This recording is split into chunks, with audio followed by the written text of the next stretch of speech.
Welcome back to General History Talks, everyone. And today, in light of World Animal Day, I have something a little special. Today, on the 4th of October, on the feast day of Francis of Assisi, we, in the Netherlands at least, treat our pets and other animals a little differently than normal. They receive treats, get hugged a lot more, and we play with our pets, just to make them feel a little more loved. I've already given Dimitri and Galina a little extra treat. After this video is done, I will shower them with love until they get sick of it. World Animal Day is to improve the welfare and rights of animals. And this is important because in the Netherlands, animals are still seen as objects and not living beings, in terms of rights and laws anyway. This means that when someone steals, harms or kills one of your pets or animals, according to the law, it would be the same if someone stole, damaged or destroyed your bike. And in my opinion, that needs to change. And the same goes for a lot of other ways in which we deal with animals. But enough rambling, I am making this General History Talks video today to talk about some of our animal friends in World War II that lived very interesting lives and deserve some love and recognition today. A group of Polish civilians and the newly formed Andros army was en route to the town of Tehran, where, during a rest near the town of Hamadan in the spring of 1942, a young Iranian boy was encountered by a group of Polish soldiers. The boy told them that he had found a bear cub, whose mother had been shot by hunters.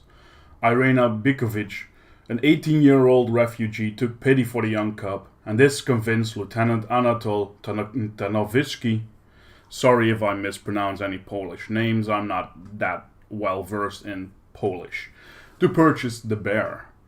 He spent the next 3 months in the refugee camp under the care of Irina, and in August the bear was donated to the 2nd Transport Company, which would later become the 22nd Artillery Supply Company, and he was named Wojtek by the soldiers. Wojtek is an old Slavic name, still common in Poland, which means happy warrior. Initially, Wojtek had problems swallowing and was therefore fed condensed milk from an old vodka bottle. But later, he was given fruits, marmalade, honey, and syrup. Soon enough, Wojtek was the unofficial mascot of all units stationed nearby.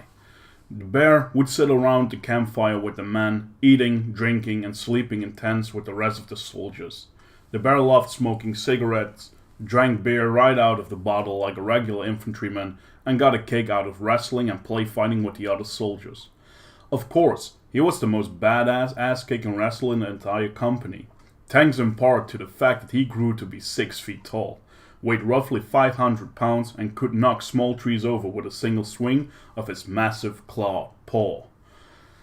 He grew to be part of the unit, improving the morale of the men who had spent several years getting their asses kicked in slave labor camps, and was treated as though he was just another hard-drinking, hard-smoking, hard-fighting, hair-growing soldier in the company. When the unit marched out on a mission, Wojtek would stand up on his hind legs and march alongside them. When the motorized convoy was on the move, Wojtek would sit in the passenger seat of one of the jeeps, hanging his head out of the window and shocking the shit out of people walking down the street. In addition to kicking people's asses and drinking beer, Wojtek also enjoyed taking hot baths. Over the summer in Palestine, he learned how to work the showers, and you could pretty much always find him splashing around the bathhouse.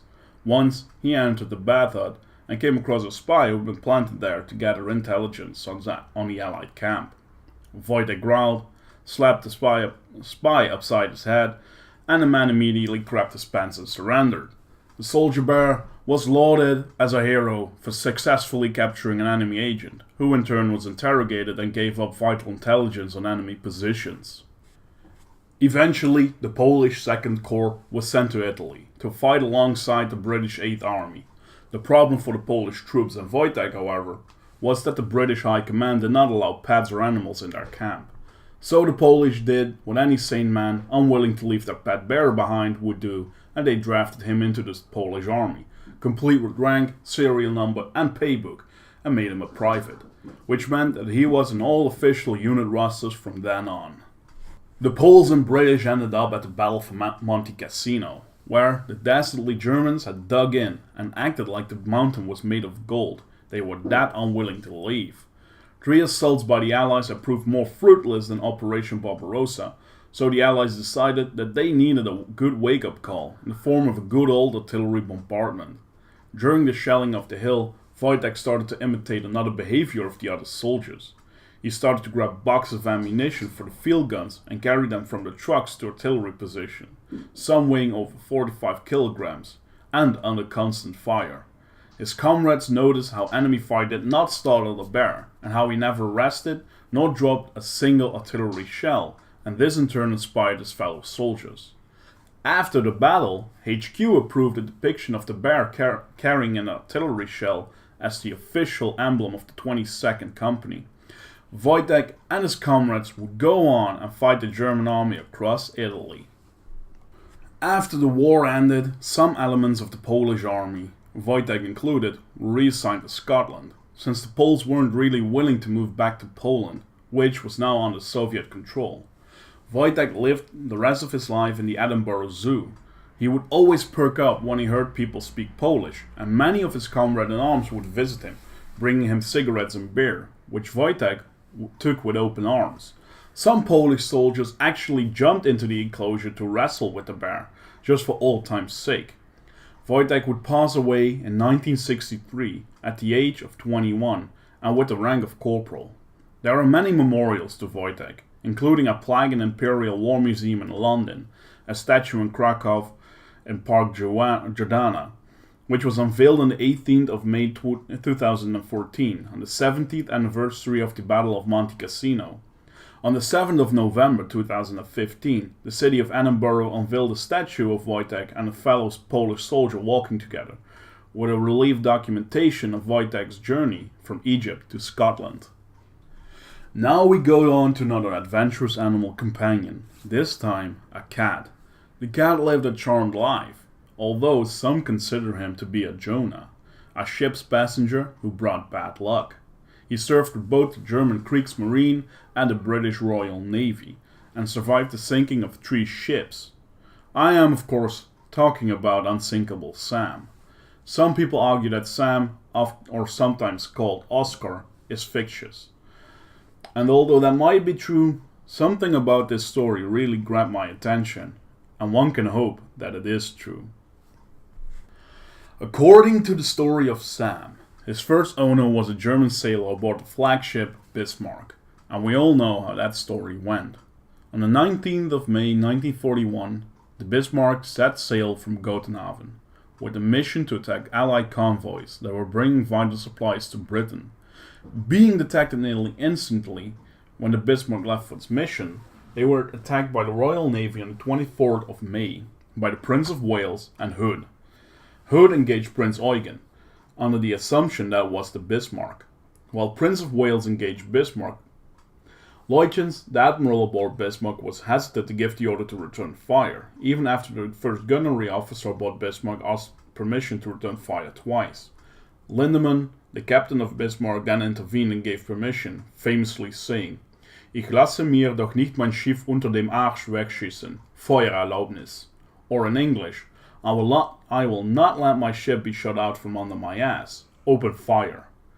At first, the British ships were head-on to the Germans, which only permitted them to use their forward guns, while the 2 German ships were side-on and able to fire their full broadsides, until Captain Holland ordered a 20-degree turn to port, which would allow the use of the rear guns of both ships. Prince Eugen and Bismarck both concentrated their fire on Hood. Prince Eugen first scored a direct hit on Hood with an 8-inch shell, which started a fire, although quickly extinguished. After 3 4-gun salvos, Schneider, the first gunnery officer aboard Bismarck, had found the range to Hood, and immediately ordered rapid-fire salvos from all 8 38cm or 15-inch guns, while the ship's 15cm secondary batteries were ordered to engage Prince Wales. Holland then ordered another turn to port by 20 degrees to come parallel to the German ships. Bismarck's 5th salvo hit Hood, and at least one 38cm armor-piercing shell penetrated Hood's thin deck plating. The shell reached the rearward ammunition magazine and detonated 112 tons of cordite propellant. The massive explosion broke the back of the ship, and ripped it in two, between the main mast and the rear funnel. In only 8 minutes of firing, Hood disappeared, taking all but 3 of her 1,490 men with her. Bismarck's fire was then directed to Prince of Wales, which, after taking some serious damage, was ordered to retreat at 06:13. This incident motivated the British to sink the Bismarck and take revenge on the sinking of Hood. After a 3-day running battle, the huge battleship was sunk, and of her crew of more than 2,200, only 116 survived.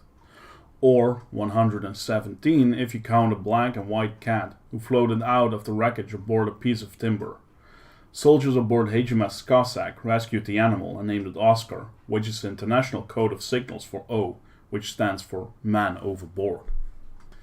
Sam now called the Cossack home, a more modest accommodation compared to the Bismarck, a Royal Navy destroyer which spent the next few months escorting convoys in the Mediterranean Sea and the North Atlantic. But on the 24th of October 1941, disaster struck. HMS Cossack was providing cover for a convoy from Gibraltar to Britain when she was severely damaged by a torpedo fired from a German U-boat. The entire crew of the Cossack, including Sam, or Oscar, whichever you prefer, was transferred to another destroyer, while an attempt was made to tow Cossack back to Gibraltar. However, poor weather set in and the HMS Cossack was left behind to sink. Once again, Sam survived another sinking. Sam would then go on to his next posting, on board HMS Ark Royal. The same Ark Royal which played a crucial role in sinking Sam's original ship, Bismarck, and allowed for the transfer from the Kriegsmarine to the Royal Navy. But once more, Sam's calm life aboard the ship was short-lived, as the Ark Royal too was torpedoed by a German U-boat on the 14th of November 1941, only 21 days after the sinking of HMS Cossack. The Royal Navy attempted another towing, which again failed, and all but one member of the Ark Royal was saved, and of course, so was Sam, who, according to William Jameson, was discovered hanging onto a floating plank, angry but quite unharmed. After losing his third life on sea, the Royal Navy wisely decided that Sam would be better off with an office job. His first assignment to a desk job with the title of Chief Mauser was in the offices of the Governor of Gibraltar, the impressively named Field Marshal John Standish Surtees Prendergast Vereker 6th Viscount Gort.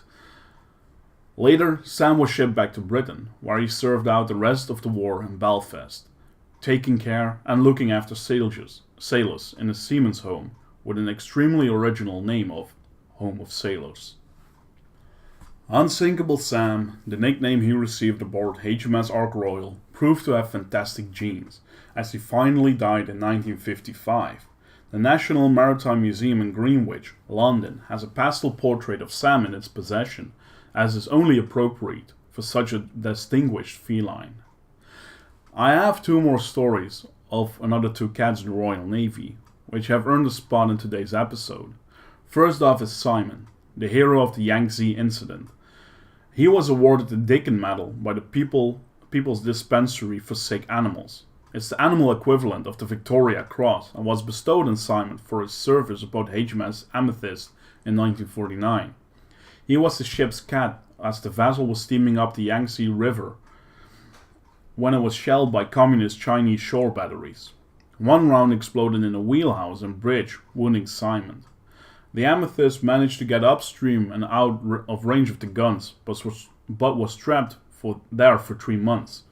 Simon was cleaned and staged up before he returned to duty. His job was to protect the ship's food store from the many rats aboard, a task he filled with great vigor. He also worked to improve the morale of the crew and became a therapy cat for the wounded sailors. He was given the rank of Able Sea Cat Simon. HMS Hermione was a light cruiser in Britain's Royal Navy. She spent much of her time on convoy escort duty along with her cat, appropriately named Convoy. He was issued a full Able Seaman's kit, and the crew made him a tiny hammock for when he needed a nap. The Hermione was torpedoed and sunk in the Mediterranean in June 1942. Convoy and 87 other members of the crew were lost. I hope you enjoyed today's mostly light-hearted, General History Talks, and if you did, do not forget to click like and subscribe. Also, check the bell notification button so you will receive a notification whenever I upload something to my channel. If you have any more stories of animals in wartime, please share them in the comments. I will be sure to check them out. Also, in light of World Animal Day, be sure to cuddle and love your pets or animals just a little more today. I am surely going to give them some affection now. Until next time, and take care.